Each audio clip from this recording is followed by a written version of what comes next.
The day my wife passed away happened to be our 50th wedding anniversary.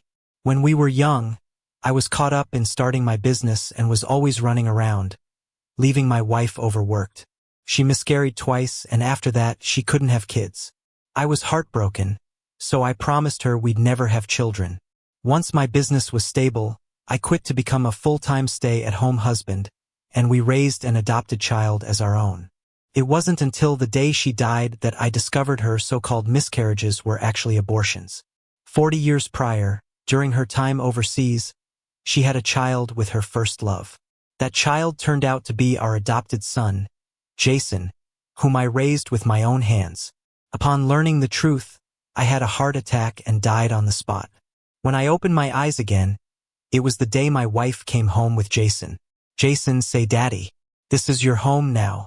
I was stunned at seeing my wife Lucy's youthful face, and it took me a moment to realize I was reborn. Lucy thought my confusion meant I didn't want Jason. She frowned. "Vincent, what's with the look? You're still upset I couldn't have kids. Huh? Do you think adopted kids are less than biological ones? Have you forgotten that I miscarried twice for you?"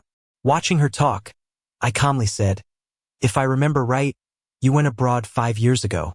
If you got pregnant then, the kid would be 4 or 5 now." Lucy licked her lips nervously but stood her ground. "You're just seeing things, corrupting your mind. I was out there making money for us. Not everyone can afford to laze around like you. If that's how you feel, we might as well divorce." I chuckled. "Lucy, I don't know about my heart, but I know for sure yours is corrupt." Jason started crying, but I just pulled up a chair to watch the scene unfold. I didn't experience this in my previous life. Lucy, this eloquent, who knew? Back then, I accepted Jason right away when Lucy brought him home and cared for him for decades because I loved her and was willing to accept everything she did. She started volunteering at an orphanage, and I thought she was compensating for her inability to have kids, so I supported her even more. Who knew her acts of goodness were fake? Her purpose was simply to see Jason openly. When I first saw them, I commented how their eyes were extraordinarily similar, calling it fate. Now I realize everything was a lie. I put so much into Jason, but got nothing in return. Instead, I accelerated my own demise. After Lucy died, Jason and his biological dad Gary confronted me, spilling the truth only to get me to relinquish Lucy's ashes and hand over the company. They played me so well I had a heart attack and died. Now just expressing a bit of restraint got me yelled at by Lucy. "Vincent, did you hear what I said? If you don't accept this son today, there's no point in continuing this." Lucy cried, and those sad eyes would have convinced me in my past life. But now, I smiled and said, "Fine." She sighed, "Good, you just had to argue." I shrugged, "Then let's break up, divorce." Lucy froze, incredulous. "Vincent, are you serious?" I nodded, as serious as a heart attack. Lucy looked at me, her tears gone. She looked exhausted. "Vincent, take back what you just said, and I'll ignore it this time. Mention divorce again and it's final. Begging won't help." Just as I was about to respond, the doorbell rang. Lucy shot me a look and went to open the door with Jason. "Lucy," Gary stood outside, smiling. "Gary," Lucy's eyes lit up. "What are you doing here?" I stood closer, arms crossed, observing her every move. In our past life, she invited friends over the day she brought Jason home, wanting him to fit in. But now, why does Lucy seem different? Is it possible she's been reborn too? The thought exploded in my mind, making me hyper-aware. "Lucy, congrats on becoming a mom. All the best, this little guy is adorable," friends chimed from behind Gary. "Lucy, aren't you the one who invited us to meet Jason? Did you forget?" one friend asked, seeing the child crying. Gary tenderly wiped Jason's tears. Jason looked at him intently, held out his hand, and said, "Daddy," hugged Jason. Gary seemed startled at being called Daddy, and immediately glanced at me. "Hey, little guy, you've got the wrong dad. That handsome fella's your dad. Right behind you," a friend teased, pointing at me. Lucy let out an awkward laugh, glancing at me, trying to smooth things over. "The kid's young. It's normal for him to mistake people, right? He's just being a kid." I watched everything unfold without getting involved, But inside, I couldn't help but smirk coldly. Jason's just 5, an age where he soaks up everything adults say. There were other men among the friends gathered, yet he only called Gary Dad. It seemed like Lucy and Gary had been secretly coaching him to do that. The room felt tense. Lucy shot me a warning look, ushering everyone into the living room and then ordering me to make some tea. I glanced at her, unfazed. The guests waved her over to the couch while she glared at me, but said nothing more. They gathered around Jason, showering him with gifts and red envelopes. I sat off to the side, quietly playing on my phone, though my mind was racing. Seeing the unmistakable flirty glances Lucy threw at Gary, I was certain she had come back from the past. The last time this happened, Lucy barely interacted with Gary to avoid any gossip, leading our mutual friends to think there was some issue between them. Moreover, during the last days of her illness, the virus outbreak kept Gary stranded abroad, and she never got to see him one last time. Maybe that's why she was so bold in looking at him now. But if she loved Gary so much, why did she refuse to divorce? And why didn't Gary take care of Jason, leaving him in an orphanage instead? Vincent, come here for a second. Lost in my thoughts, I barely noticed Lucy had come over, clutching my sleeve tightly. I glanced down at her hand and reluctantly followed her. Seeing I didn't make a scene in front of friends, she seemed to relax a bit. Once we were in the kitchen with the door closed, I brushed off her grip with annoyance. Lucy let out a sharp tsk and almost spat out, "Vincent, what is your problem? Are you trying to embarrass me on purpose? Just because little Jason accidentally called Gary Dad? Do you have to be so petty?" I put away my phone, looked her in the eye and said with certainty, "Yes. In the past, our friends would have dined at our house, partying until late. Back then, I played the perfect host. But this time, my distant demeanor made them uneasy, and they quickly found reasons to leave." Jason peeked at me from beside the couch, his big eyes full of fear. I pretended not to notice, keeping my attention on my phone. When Lucy returned from seeing our friends out, she saw this and immediately shielded Jason, eyes glaring with rage. "Vincent, are you sick? Bullying a child like this? Who's sick here? I'm sitting far from him. How am I bullying him? Am I doing it with my mind?" Lucy was taken aback, her expression darkening as she scooped up Jason and stormed upstairs. The door slam reverberated through the dining room where I sat, her fury palpable. How funny she thought I'd grovel like I did before. Dream on. Knowing Lucy's comeback from the past made me more cautious. Thinking back to the past, the day after Jason arrived, Lucy landed a massive contract, skyrocketing the company's profits and her worth. As soon as she pocketed the bonus, she gifted Jason an entire shopping street and bought Gary a limited edition sports car. Yet not a cent was spent on me. I only learned about it from friends years later. Back then, she justified it by saying the deal was secured through Gary's connections, so rewarding him was only fair. And since Jason was part of our family now, he deserved what other kids had. I was annoyed but tried to convince myself she was right.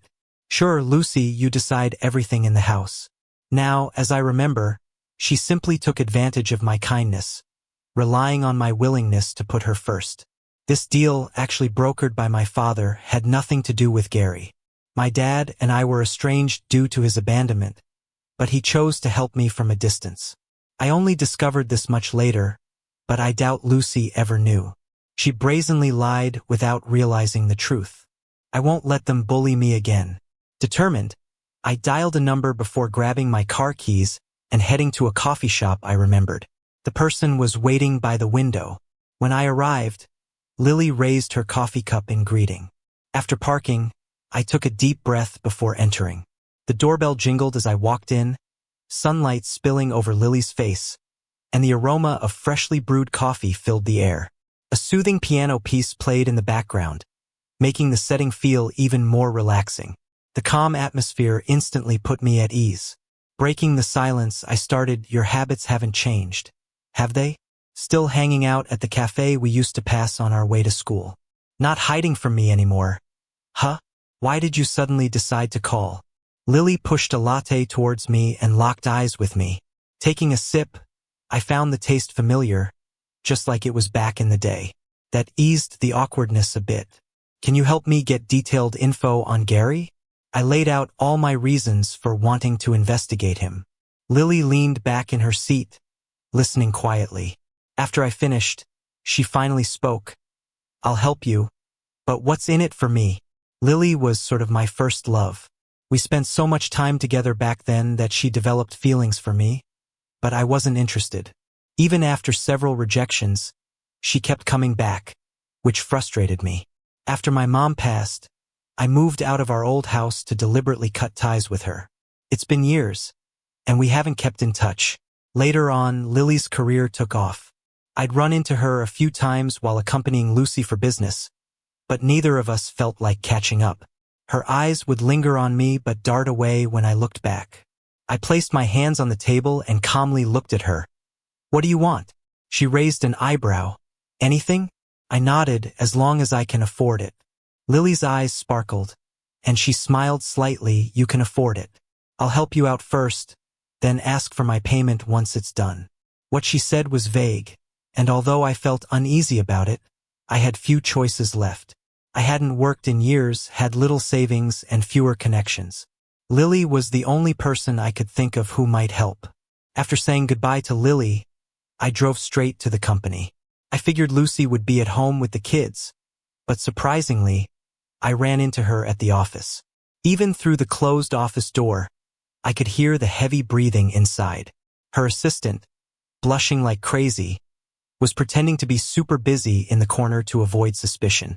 I leaned against the door, waiting quietly. After half an hour, the sounds finally stopped. Lucy, looking flustered, opened the door and tensed up when she saw me. Vincent, what are you doing at the office? Seeing my calm expression, her tone switched. Did you ask around my schedule? Vincent, always so stubborn. Why are you here? It's pathetic. I glanced at Gary, who also seemed quite satisfied, and slowly said, Lucy, you've got something in your teeth. Didn't he help you with that? Her face changed suddenly. She covered her mouth and ran to the bathroom. Gary glared at me and followed her. Freed from the awkward scene, I managed to locate a contact of my dad's assistant in Lucy's office and snapped a picture. Just as I was about to leave, Lucy stormed over. Vincent, stop right there. She tried to slap me, but I grabbed her wrist and warned, touch me again, and I won't hold back. Gary pulled her close, and both glared at me like angry snakes ready to strike. The tense scene broke only when her assistant brought her a phone. Lucy took it, immediately putting on a smile. Hello, Leo. I watched her walk back into her office, and I knew what was going on. Leo, my dad's assistant, would still be handing Lucy that life-changing project in this life as well. Thinking over my options, I left the company quickly. Expecting Lucy to be done with her call, I dialed the number I'd photographed, making sure to identify myself before Leo could hang up. There was a pause, and then he gave me a location to meet right away. His respectful tone told me he knew who I really was. Arriving at the spot, the serene setting gave me chills. A classic garden-style place, completely authentic. I couldn't help but think how carefree money makes people. Leo welcomed me and led me to a pavilion in the center of the lake. My eyes fell on the elderly man sitting with his back to me. When Leo announced my arrival, the man tensed up, his trembling hand spilling tea from the pot. Once Leo left, he awkwardly invited me to sit down. Seated, I openly studied him. He wasn't the same dull and ordinary man I remembered. Wealth, after all, nourishes people in ways. With a steady hand now, he poured tea for me. Have some, Vincent. Is this year's fresh tea? Don't call me that, I snapped, brushing the cup away, letting it shatter against the ground. Eyes lowered, he chuckled bitterly. I understand you can't forgive me. You left us for a mistress, stole everything valuable, leaving my mom to die without treatment when I was in high school. I shouted, venting my deep-seated anger from past and present lives. You have a new family. Why are you here? She's gone. Took off with a younger man after getting what she wanted. He poured another cup, adding with self-derision, I found out recently I can't have kids anymore. So you remembered me to gain forgiveness? For me to take care of you in the end? Do you deserve that? I scorned, no. His face full of agony. I felt satisfied. A cheater deserves no happy ending. Done rehashing the past, I cut to the chase. I don't want Lucy or her business. The project you planned for her can stop. He nodded, pouring tea again. Then give it to Lily. Have you been following me? I stood, my gaze icy on him. Vincent, don't be mad. I just wanted to see you're okay. Everything I own will be yours eventually. Do as you wish. Not interested. Angry, I left. After driving aimlessly around town, I headed back home. Lucy was feeding Jason at the table. Seeing me, her previously gentle expression vanished, replaced with sarcasm. Guess you know when to come home, just in time for dinner. I ignored her, going straight to the kitchen to make some noodles. After dinner, Lucy got another call from Leo. Quick to leave. She dumped Jason on me. Vincent, I have to go out. You better take care of Jason. I continued eating my noodles slowly, not even lifting my head. Lucy thought I agreed with her and left with her bag. I took my time eating, then dropped Jason back at the orphanage. When the headmaster saw Jason, he was shocked and was about to ask me something, but I turned around and walked away. Whoever's kid it is, they should take care of them. I'm no saint. Afterward, I picked up Lily and headed to the negotiation bureau. When Lucy saw me, her eyes were like daggers. Vincent, what are you doing here? Lily followed me in and sweetly called me Father. Lucy's face darkened, her eyes unreadable. Vincent, why are you with Lily? Where's my son? Sent him to the orphanage, I answered slowly, sitting down. Lucy was about to press the issue, but my father's gaze and Leo's cold voice cut her off. Lucy, if you're busy, you can leave. Lucy simmered, sitting back down, her eyes darting between Lily and me.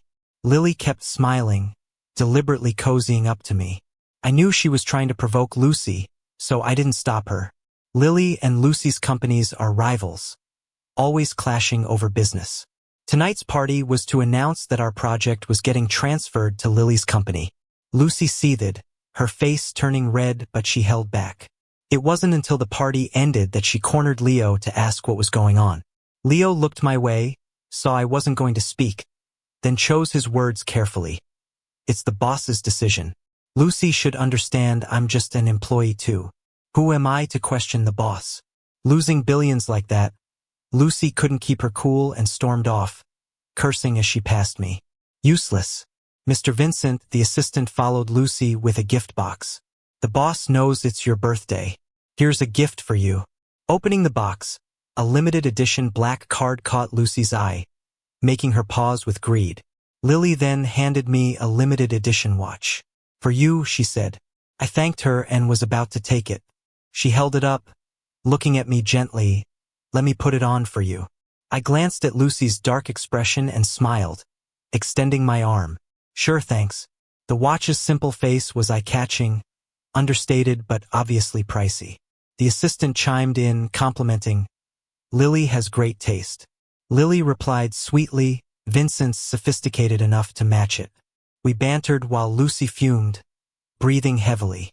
She opened her mouth several times, but the assistant's presence made her swallow her words.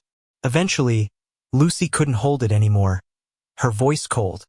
What's all this chatter about, Vincent? My father approached, cutting Lucy off once more, her face flushed with frustration. Lily couldn't help but laugh, teasing, Lucy, you look ill. Need an ambulance? Lucy, gritting her teeth, shot daggers at her before saying a quick goodbye to my father and storming off. After going downstairs, I realized Lucy hadn't left. She was waiting for me. Lily saw her and whispered, Want to see if your wife cares about you? Her warm breath made me uncomfortable, so I moved away. Boring, I replied. Lily whispered again. Am I that scary? Still want to know about Gary? I looked at her intuitively. You found out? Lucy saw me ignoring her and approached, her eyes burning with anger. Vincent, come with me. Her tone was demanding. I met her gaze calmly. What if I don't? Then I won't let you save face, she snapped. You dared to contact the boss behind my back, and they remembered your birthday? She reached out, palm up, demanding, give me the black card. I couldn't be bothered to explain. Lily gave it to me as a birthday gift. I gifted her the card as thanks. Lily played with the card, smiling provokingly. I figured Lucy was eyeing that black card, so I put it with Lily's things, intending to return it to my father. Vincent, you... Lucy glared at me, seething. Can't you tell who your real wife is? Hanging with Lily? Are you cheating on me? Watch your mouth. Not everyone is like you, I retorted sharply, anger rising. Lucy, unable to respond, raised her hand to hit me. Lily coldly blocked it, swatting her hand away. Just then, Gary called. Lucy answered. Jason's wailing came through. Gary, take it easy, Lucy said, her anger replaced by worry, her eyes reddening. Gary's voice choked. Lucy, come quick. Vincent left Gary at the orphanage, and he's inconsolable. How could you be so heartless, Vincent? That's your what? I cut in. Get out, Vincent, Lucy shouted at me before soothing the father-son duo. Mom's coming right away. Gary, hang in there with Dad. Saying Dad already? I sneered. Not even pretending anymore? Lucy replied awkwardly, I don't understand what you're saying, then hurriedly drove away. Lily patted my shoulder, teasing. Not sad she left? I brushed her hand away, indifferent, you're overthinking it. I drove Lily home, not in the mood to chat. So, I just turned on the radio. It was playing some parenting advice. I frowned and changed the station. Then, I ended up on a station with relationship advice. Whatever, shut it off. If you don't want to talk to me, then don't. Lily propped herself up against the car door and spoke. She was so blunt about it. I felt the air get more awkward. We drove all the way to her neighborhood before she finally spoke again. You and Lucy, things are weird between you two. Huh? I let out a sarcastic laugh. She went behind my back and had a kid with someone else. Remember that guy I asked you to look into? Once I figure out everything I can't wrap my head around, I'm divorcing her. Someone else's kid? That's rough, Lily said after a pause. Yeah, married for over a decade, gave everything, and this is how it ends, I replied. Changing the subject, I asked, so, what did you find out? I hadn't pushed Lucy about the divorce yet. I was suspicious, though.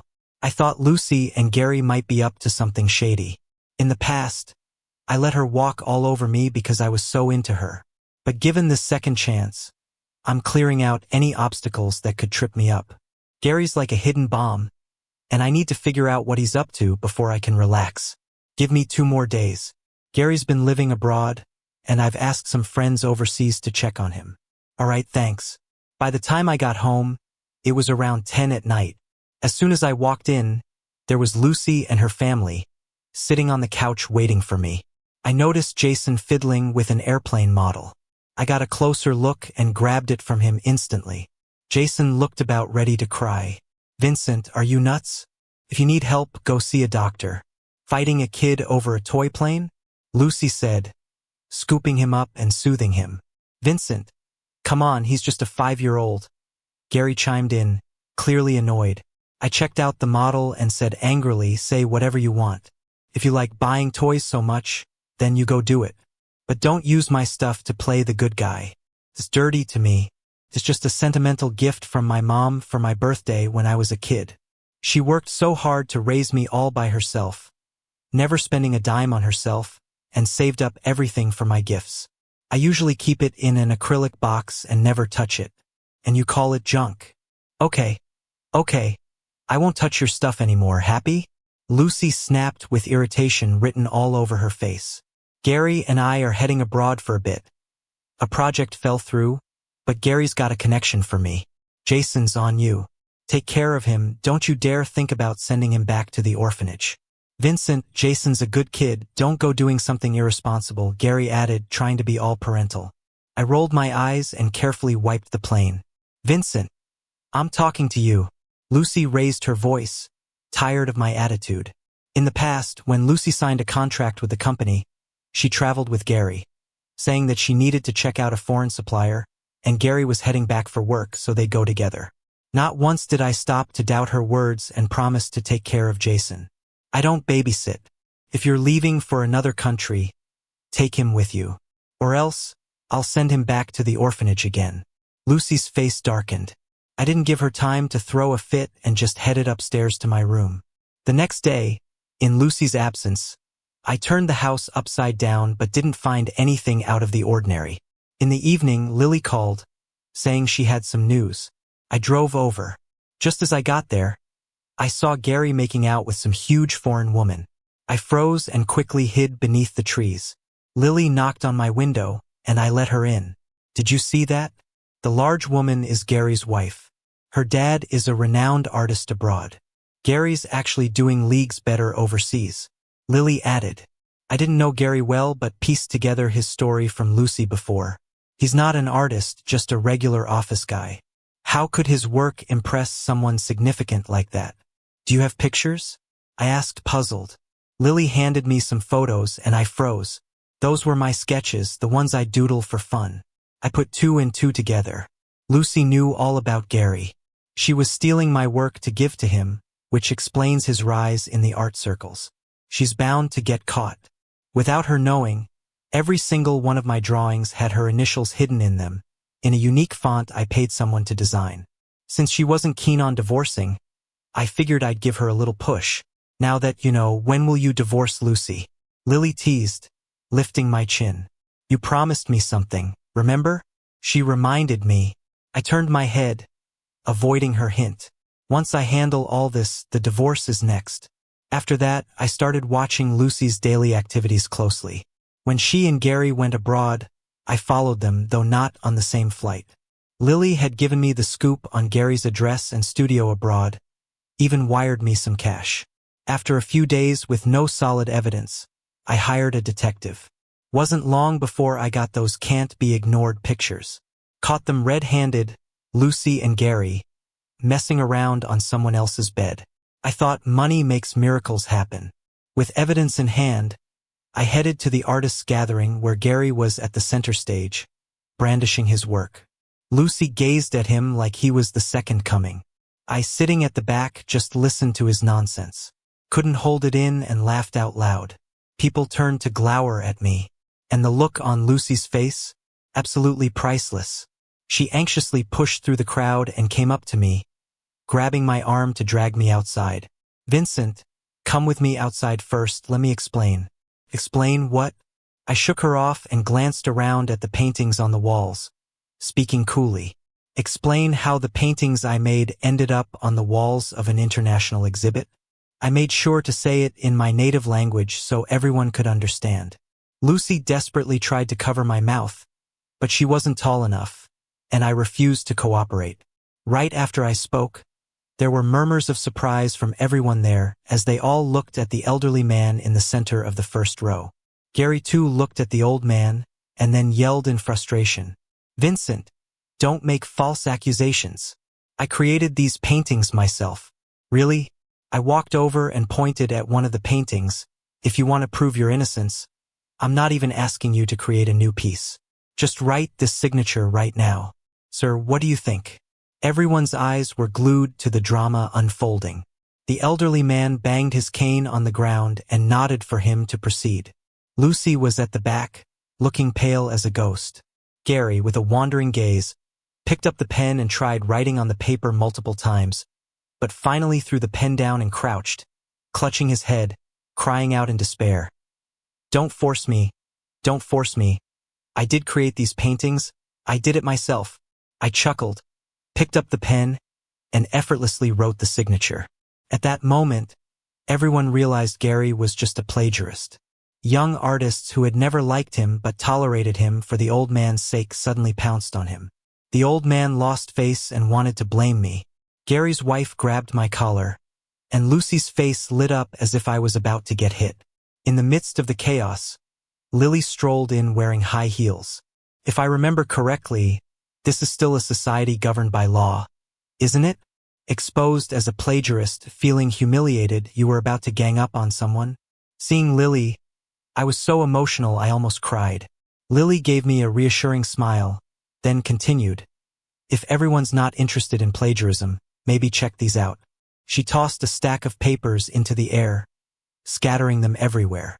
Everyone picked one up, and in an instant, drew in a sharp breath, their eyes darting between Lucy and Gary with hinting glances. "Don't look! Just don't look!" Lucy shouted desperately, to no avail. Someone even whistled at her. "Ma'am, did you know your son-in-law sneaked with another woman into your daughter's matrimonial bed? Bet you and your daughter didn't know." Lily paused, then added, "Oh, by the way, they even have a kid. His name's Jason, he's already 5. Jason, Gary, choosing that name shows how much the parents must love each other." Knowing the truth, Gary got beat almost senseless by his wife before leaving the gallery. Amid the chaos, I guarded Lily and stepped outside. Lucy cried and begged me to save her, to take her away, but I couldn't even spare her a glance. Later that night, I got a call from an overseas hospital. Lily came along when I went to the hospital. Lucy was swollen as a balloon, lying in a hospital bed. When she saw me, she tried to get up but was pressed back by a nurse. She reached out to me, crying and mumbling, "Vincent, let me explain. Gary and I really had nothing, he seduced me." I looked down at her, disgusted. "Seduced you? What's so irresistible about you? Look at yourself in the mirror if you dare. It's sickening. Vincent, you can't say that you loved me the most, remember?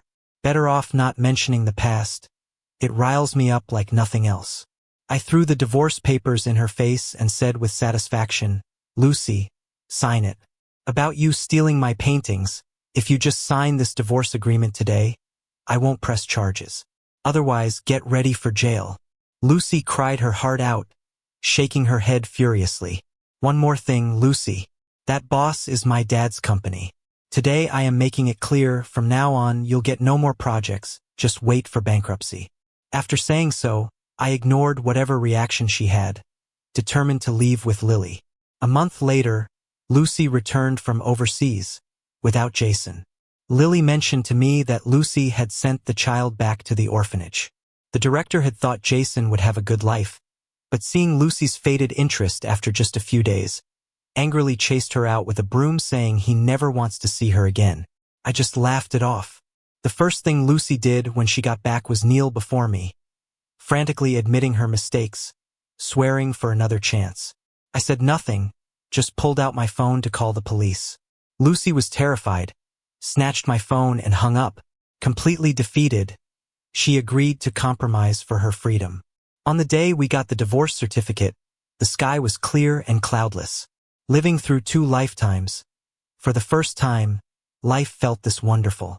Lily honked the car horn from a distance. I smiled, responding, "Don't rush, I'm coming." I tucked away the divorce certificate and jogged happily towards her. The car started, and Lucy faded from the rearview mirror. I turned away, smiling at Lily, "Lily, let's look forward to the rest of our lives together."